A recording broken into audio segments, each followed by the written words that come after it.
ಇನ್ನು ಕಾಫಿನಾಡಲ್ಲಿ ನಿಲ್ತಾನೆ ಇಲ್ಲ ಅಕಾಲಿಕ ಮಳೆಯ ಅಬ್ಬರ. ಮಲೆನಾಡು ಭಾಗದಲ್ಲಿ ಭಾರೀ ಬಿರುಗಾಳಿ ಮಳೆ ಆರಂಭ ಆಗಿದೆ. ಬಿರುಗಾಳಿಯೊಂದಿಗೆ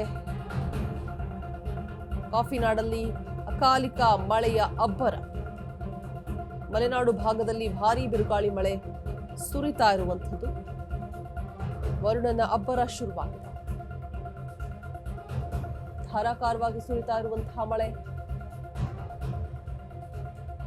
ಚಿಕ್ಕಮಗಳೂರು, ಮೂಡಿಗೆರೆಯಲ್ಲಿ ಭಾರೀ ಮಳೆಯಾಗ್ತಾ ಇದೆ.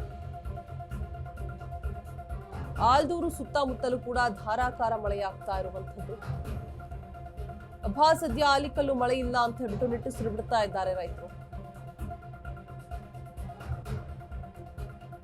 ಬಿಕಾಸ್ ಆಲಿಕಲ್ಲು ಮಳೆಯಿಂದ ಏನೆಲ್ಲ ತೊಂದರೆಗಳಾಗುತ್ತೆ, ಬೆಳೆ ಅಲ್ಲೇನೆ ಕೊಳೆಯೋದಕ್ಕೆ ಸ್ಟಾರ್ಟ್ ಆಗುತ್ತೆ. ಏನಾದ್ರೂ ಆಲಿಕಲ್ಲು ಹೋಗಿ ಹೂವಿನ ಮೇಲೋ ಬೀಜದ ಮೇಲೋ ಬಿದ್ದರೆ ಮುಗೀತು, ಬೆಳೆ ಬರೋದೇ ಇಲ್ಲ. ಸದ್ಯ ಆಲಿಕಲ್ಲು ಮಳೆ ಆಗಿಲ್ಲ. ಇತ್ತೀಚೆಗೆ ಸಿಕ್ಕಾಪಟ್ಟೆ ಆಲಿಕಲ್ಲು ಮಳೆನ ನೋಡಿದ್ವಿ ನಾವು. ಎಷ್ಟೆಲ್ಲ ನಷ್ಟವಾಯ್ತು ರೈತರಿಗೆ, ಪಪ್ಪಾಯ, ದಾಳಿಂಬೆ ಎಲ್ಲವೂ ಕೂಡ. ಸದ್ಯಕ್ಕೆ ಆಲಿಕಲ್ಲು ಮಳೆ ಆಗಿಲ್ವಲ್ಲಪ್ಪ ಅಂತ ಹೇಳ್ಬಿಟ್ಟು ನಿಟ್ಟುಸಿರು ಬಿಟ್ಟಿದ್ದಾರೆ ಚಿಕ್ಕಮಗಳೂರು ಮಂದಿ.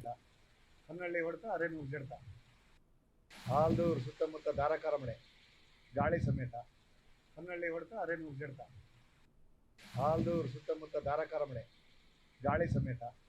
ಹೊನ್ನಳ್ಳಿ ಹೊಡೆತ ಅರೇನು ಮುಗ್ಸಿಡ್ತ ಆಲ್ದೂರು ಸುತ್ತಮುತ್ತ ಧಾರಾಕಾರ ಮಳೆ ಗಾಳಿ ಸಮೇತ.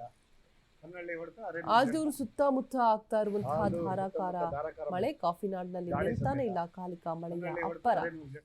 ಕಂಟಿನ್ಯೂಸ್ಲಿ ಮಳೆ ಆಗ್ತಾ ಇದೆ. ಯಾವುದೇ ರೀತಿಯಾದಂತಹ ಹಾನಿ ಉಂಟಾಗಿಲ್ಲ, ಬಟ್ ಸಾಕಷ್ಟು ಮಳೆ ಆಗ್ತಾ ಇರುವಂಥದ್ದು. ಬಿರುಗಾಳಿಯೊಂದಿಗೆ ವರುಣನ ಅಬ್ಬರ ಕೂಡ ಶುರುವಾಗಿದೆ. ಸೊ ಚಿಕ್ಕಮಗಳೂರಿನಲ್ಲಿ ಸುರಿತಾ ಇರುವಂತಹ ಮಳೆ ಕಂಟಿನ್ಯೂಸ್ ಆಗಿ. ಸೊ ಆಲಿಕಲ್ಲು ಮಳೆ ಇಲ್ವಲ್ಲ ಅಂತ ಹೇಳ್ಬಿಟ್ಟು ರೈತರು ನಿಟ್ಟುಸಿರನ್ನ ಬಿಟ್ಟಿದ್ದಾರೆ.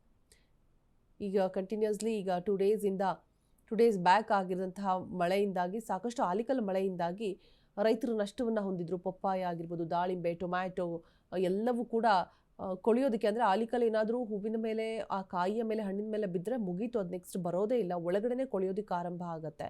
ಸೊ ಹಾಗಾಗಿ ಇಲ್ಲಿ ಆಲಿಕಲ್ಲು ಮಳೆ ಆಗಿಲ್ಲ ಸದ್ಯ ಅಂತೇಳ್ಬಿಟ್ಟು ಚಿಕ್ಕಮಗಳೂರು ಮಂದಿ ಸ್ವಲ್ಪ ರಿಲೀಫ್ ಆಗಿದ್ದಾರೆ. ಮೂಡಿಗೆರೆಯಲ್ಲೂ ಕೂಡ ಭಾರಿ ಮಳೆ ಆಗಿದೆ.